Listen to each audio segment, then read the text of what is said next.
Arjun quality ഉള്ള character ഉള്ള ഒരു മത്സരാർത്ഥിയാണ് എന്നതിൽ യാതൊരുവിധ തർക്കവുമില്ല കേട്ടോ. ലാലേട്ടൻ അർജുനോടായിട്ടൊരു കാര്യം ചോദിച്ചു ഇന്നത്തെ എപ്പിസോഡില്.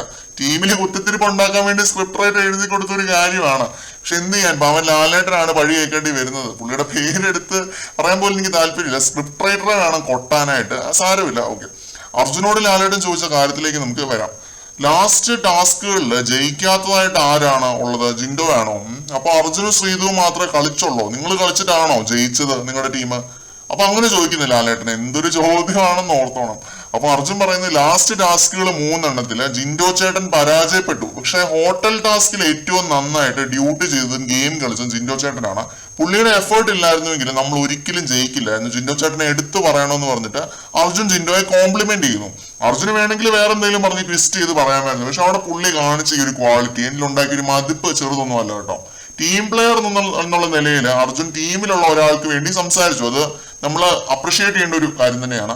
എന്തായാലും പവർ റൂമിനെ പീപ്പിൾസ് റൂം ആക്കി മാറ്റിയിട്ടുണ്ട്. പവർ ടീമിന് പ്രത്യേകിച്ച് ഒരു അധികാരവും ഇല്ല ഇനി മുതൽ. അവിടെ ആർക്ക് വേണേലും കയറാം, എന്ത് വേണേലും ചെയ്യാം. പവർ ടീമിന് പുല്ല് വിലയാണ് ഇനി മുതൽ. അങ്ങനെ മൊത്തത്തിൽ ഓപ്പൺ ആക്കി കൊടുത്തിട്ടുണ്ട് സകല കാര്യങ്ങളും. ആ ഒരു പവർ എന്നുള്ള ഒരു കൺസെപ്റ്റേ മൊത്തത്തിൽ മാറ്റിയിട്ടുണ്ട്. എപ്പിസോഡിന്റെ അവസാനം പവർ തണ്ടൊക്കെ വെച്ചിട്ടുള്ള ഡ്രാമയൊക്കെ ഉണ്ടായിരുന്നു. പവർ ടീമിന്റെ അധികാരം ഉപയോഗിച്ച് പവർ ടീം പിരിച്ചുവിട്ടിരിക്കുന്നു എന്നൊക്കെ പറഞ്ഞിട്ട് അതൊക്കെ ഉണ്ടായിരുന്നു. അതൊക്കെ കാണാൻ നല്ല രസമായിരുന്നു. അങ്ങനെ ആകെ മൊത്തം കളിച്ച് ജയിച്ചവരെ മൊത്തത്തിൽ ഉണ്ണാക്കന്മാരാക്കിയിട്ടുണ്ട് ബിഗ് ബോസും ലാലേട്ടും എല്ലാവരും കൂടി ചേർന്ന്. വെൽഡൺ.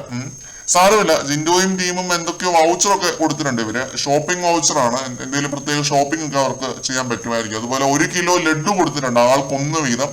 അത് അവർക്ക് കഴിക്കാം. അതായിരുന്നു പവർ റൂമിനെ കുറിച്ചുള്ള നമ്മുടെ അപ്ഡേറ്റുകൾ.